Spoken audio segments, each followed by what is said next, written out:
किए हुए वादे को भी मुकर जाता है, भूल जाता है। तो आप सभी लोगों ने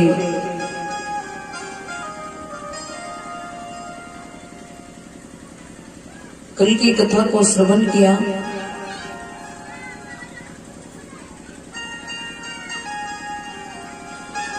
भगवान भोले बाबा भूतनाथ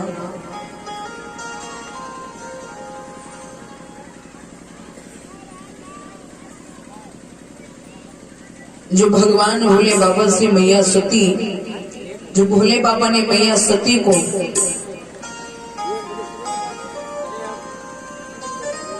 कुंभजी ऋषि के आश्रम पर विद्या को यानी राम कथाओं को श्रवण कर पाया, लेकिन मैया सती को राम जी की कथाएं अच्छी नहीं लगी। जहां बाबा तुलसीदास जी महाराज ने मैया सती को साक्षात जगत जननी जगदम्बा भवानी का औहदा दिया कि जो भोले बाबा के संग में है वो साक्षात भवानी है, लेकिन जो मैया सती को भगवान की कथाएं अच्छी नहीं लगी तो बाबा तुलसीदास ने कह दिया मैंने ये क्या लिख दिया, क्योंकि जिसे भगवान की कथाएं अच्छी नहीं लगी वो भवानी हो ही नहीं सकती। तब लिखा बाबा तुलसीदास जी ने, ये कोई और नहीं, ये साधारण एक दक्ष की कन्या है, दक्ष कुमारी है।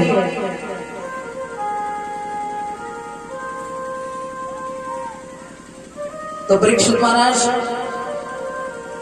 आप बड़े मन से कथा को श्रवण करते हैं तो आपको ध्यान होगा कि कल की वेला में कथा को कहां पे विराम किया था। बोलो महाराज बोलो।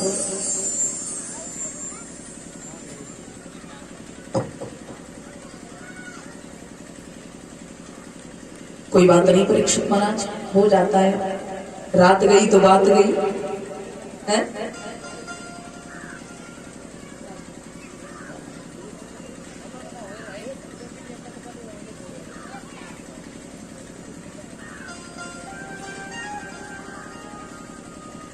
बहुत सुंदर।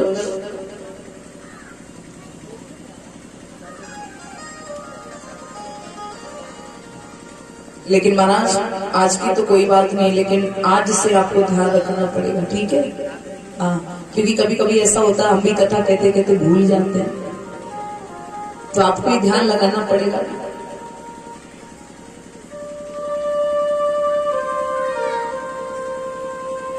क्योंकि आप बड़े भाग्यशाली हैं जो आपको परीक्षित बनने का अवसर मिला। लोग बड़े किस्मत वाले होते हैं जिनको परीक्षित बनने का अवसर मिलता है। तो जो समय आपको दिया है इसको व्यथा गमाओ नहीं महाराज। 7 दिन तक एकदम से एकाग्रचित होकर के कथा सुनो। जो भी कार्य है वो होते रहेंगे और जीवन पड़ा है कार्य करने के लिए, और हम दुनिया में कार्य करने के लिए आए हैं। किसी को फुर्सत है? नहीं है ना। लोगों के पास मरने का समय नहीं है। भागवत तो बड़ी बात है।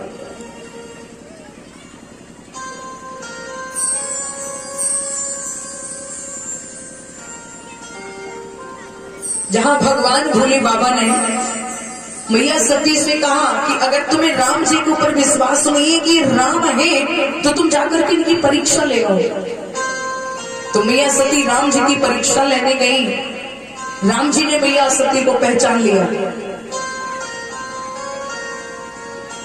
और राम जी ने कहा माते भला आप इस जंगल में अकेली घूम रही हैं और आपके पति महादेव कहाँ हैं? तब जाकर के मैया सती को ज्ञान हुआ कि जिनको हम छोटे छोटे बच्चे समझ रहे थे ये कोई साधारण नहीं है। भोले बाबा ने पूछा कि सती राम जी की परीक्षा ले आई हो? तो सती जी ने भगवान भोले बाबा से भी मना कर दिया, प्रभु मैंने कोई परीक्षा नहीं ली। कछु न परीक्षा ली न गुसाई की न प्रणाम तुम्हारी हो गई। जैसे आपने प्रणाम किया वैसे हमने प्रणाम कर लिया। भोले बाबा ने कहा वाह सती वाह, तुम मेरी पत्नी होकर के और हमसे झूठ बोल रही हो। कि मायापति से माया पहले फिर पति से चल की बात भई मायापति से। मैया सती झूठ बोलेगी भगवान भोले बाबा से कि मायापति से और माया पहले फिर पति से चलती बात भई मायापति से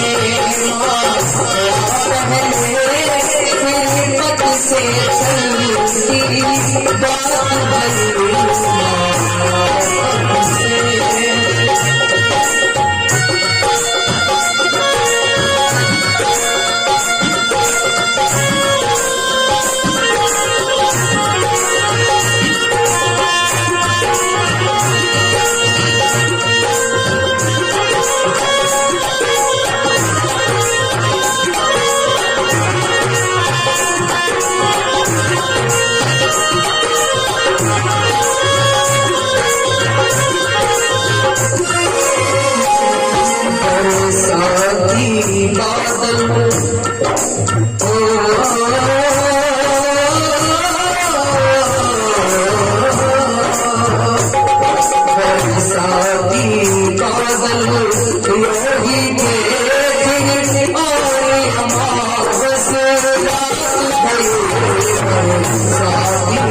बात भई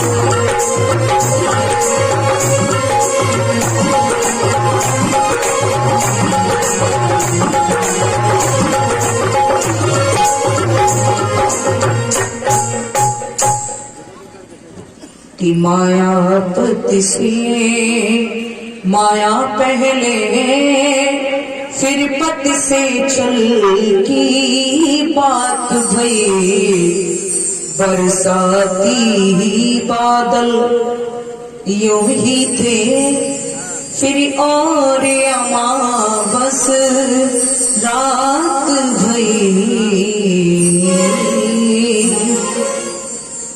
भगवान भोले बाबा ने देवी सती के मुख से ये शब्द सुने कि मैया सती झूठ बोल गई भगवान भोलेनाथ से, तो भोले बाबा ने भी सती को त्याग दिया। तुम एक बच्चे की भांति हमें समझा रही हो और हमसे झूठ बोल रही हो, तो आज से मैं तुम्हारा त्याग कर रहा हूं। भगवान भोले बाबा मैया सती को साथ लेकर के कैलाश पर्वत पर आए, जहां शिव शंकर भोलेनाथ महादेव ने अटल समाधि को लगाया। और समाधि लगाने के बाद में मैया सती कभी नंदीश्वर से पूछती हैं, तो वहां की कभी वृक्षों से पूछती हैं, कभी पहाड़ों से पूछती हैं, कभी उस कैलाश पर्वत से पूछती हैं कि मेरे भगवान भोले बाबा कब समाधि को तोड़ेंगे।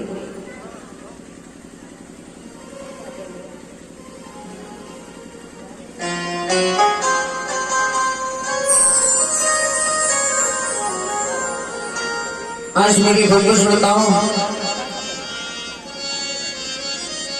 जब भगवान भोले बाबा ने कई वर्षों के बाद समाधि को खोला, आज मैया सती भगवान भोलेनाथ के पास में है। कुछ हर चर्चाएं चल रही है, सत्संग चल रहा है, भक्ति भजन की बात हो रही है। तो महाराज अचानक क्या हुआ कि सती की नजर जो थी वो एकदम से आकाश मार्ग पर पड़ी। और क्या देखा मैया सती ने कि कुछ देवतागण जो है ना, वो विमान पर बैठ करके उस आकाश मार्ग से गुजर रहे हैं, जा रहे हैं। तो सती जी ने भोले बाबा से फिर प्रश्न कर दिया, बोले भोलेनाथ, ये जो विमान जा रही है, विमान यात्रा चल रही है, लोग कहाँ जा रहे हैं?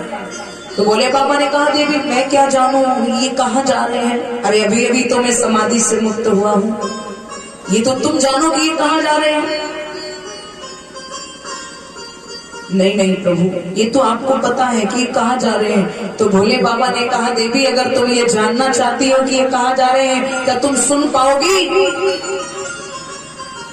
क्योंकि सच कड़वा होता है। नहीं नहीं प्रभु बताएं ये सब कहाँ जा रहे हैं। तो भगवान भोलेनाथ ने कहा कि ये तुम्हारे पिता दक्ष प्रजापति के यहाँ कनखल में जा रहे हैं।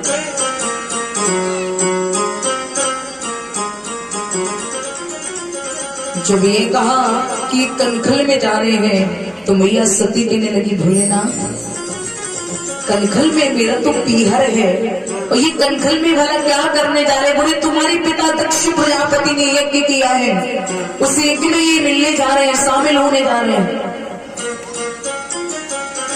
सती जी कहने लगी मेरे पिता ने यज्ञ किया और भला मैं उनकी बेटी हूं, और मेरे पिता ने यज्ञ किया तो मुझे क्यों नहीं बुलाया?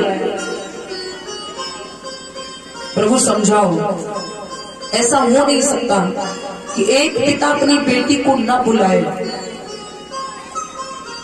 मैया सती को फिर भी विश्वास नहीं है, तो भोले बाबा ने कहा देखो देवी, अभी ये मैं तुम्हें नहीं बता सकता हूँ कि तुम्हारे पिता ने तुम्हें क्यों नहीं बुलाया। बोले नहीं भोलेनाथ, बताना तो पड़ेगा क्यों नहीं बुलाया। आज श्री सुखदेव पाद स्वामी महाराज परीक्षित को कथा श्रवण करवा रहे हैं, तो परीक्षित जी ने सुखदेव जी से प्रश्न कर दिया, बोले महाराज बताने की कृपा करो कि एक पिता ने बेटी और दामाद को क्यों नहीं बुलाया, क्योंकि ये रिश्ता बड़ा खास होता है बेटी और दामाद का। लेकिन फिर एक पिता ने अपनी बेटी को क्यों नहीं बुलाया, इसका कारण क्या था?